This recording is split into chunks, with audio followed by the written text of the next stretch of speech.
Budget లో కూడా దక్కేది సున్నా అనేది స్పష్టంగా తెలుసు కాబట్టే ఇవాళ కేవలం ఆ అంశం మీదికి వీళ్ళ వైఫల్యం మీదికి వీళ్ళ చాతగానితనం మీదికి వీళ్ళ అసమర్థత మీదికి కేంద్రంతో పోరాడి నిధులు తేలేని మరి తమ వైఫల్యాన్ని కప్పిపుచ్చుకోవడానికే ఈరోజు ఉద్దేశపూర్వకంగా మా నాయకుడు కేసీఆర్ గారికి ఆగమేఘాల మీద ఏదో ఆకాశం ఏదో కూలిపోయినట్టు 2 సంవత్సరాల కిందట విచారణ ప్రారంభమైతే 2 సంవత్సరాల కిందట కేసు పెడితే ఈరోజు కేసీఆర్ గారికి కేంద్ర బడ్జెట్ ప్రవేశపెట్టే రోజు తమ వైఫల్యాల్ని కప్పిపుచ్చుకోవడానికి 8+8 గుండు సున్నా అని రాష్ట్ర ప్రజలు మళ్లీ అంటారనే భయంతో కేవలం ఫోకస్ షిఫ్ట్ కోసమే ఈరోజు ఇక్కడ కేసీఆర్ గారికి ఒక ఆదివారం పూట అది కూడా విచారణ అని చెప్పి వారు ఎంబడబడ్డారు.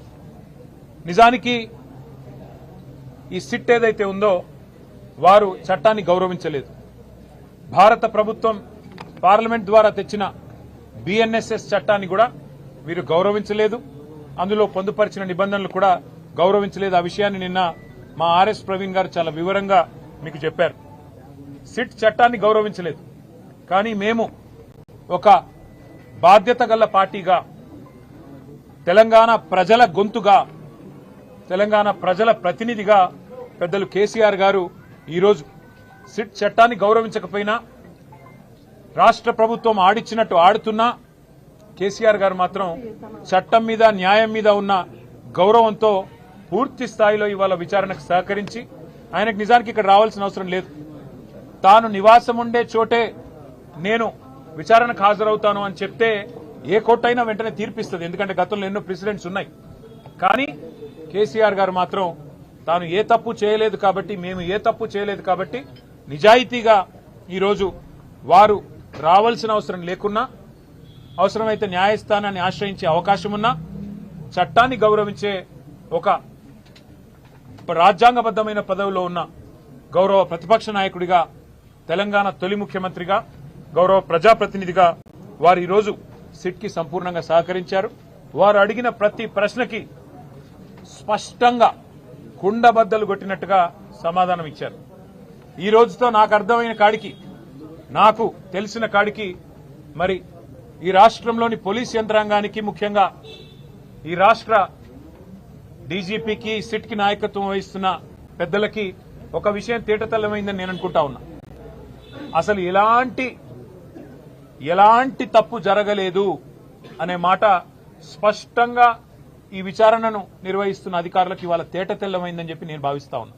ఎందుకంటే నిజానికి ఏ తప్పు జరగలేదు, ఏ తప్పు ఎక్కడా కూడా మా ప్రభుత్వం ఎన్నడూ చేయలేదు. ఎన్నో పుకార్లు, ఎన్నో నీలాపనిందలు, ఎన్నో రకాల కథనాలు, ఎన్నో రకాల అపోహలని ప్రజల్లో సృష్టించే విధంగా గత 2 సంవత్సరాలుగా లీకుల రూపంలో ఇస్తూ ఇవాళ ఈ కాంగ్రెస్ పార్టీ పెద్దలు ఏదైతే పైశాచికానందం పొందుతా ఉన్నారో ఈ రోజుతో దానికి ఫుల్ స్టాప్ పెడతారని మేము ఆశిస్తా ఉన్నాం. మీడియా కూడా దయచేసి నా ప్రార్థన, ప్రతిసారి విచారణ జరగంగానే మీ దగ్గరికి ఏదో లీకుల రూపంలో పంపుతారు. ఆ లీకులను దయచేసి విశ్వసించకండి. ఆ లీకులు ఎటుబడితే అటు బాధ్యతారాహిత్యంగా ఏవైతే ఇవాళ కావాలని నిజంగానేమైనా చెప్పేది ఉంటే స్పష్టంగా స్టేట్మెంట్ ఇవ్వచ్చు.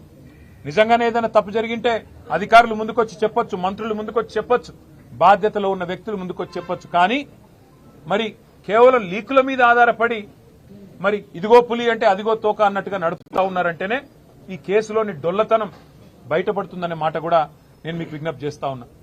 మరి పరిస్థితులు ఇట్లా ఉంటే ఒకవైపు కేంద్ర బడ్జెట్లో రాష్ట్రానికి అన్యాయం జరిగితే కేంద్రం కనీసం ఎంగిలి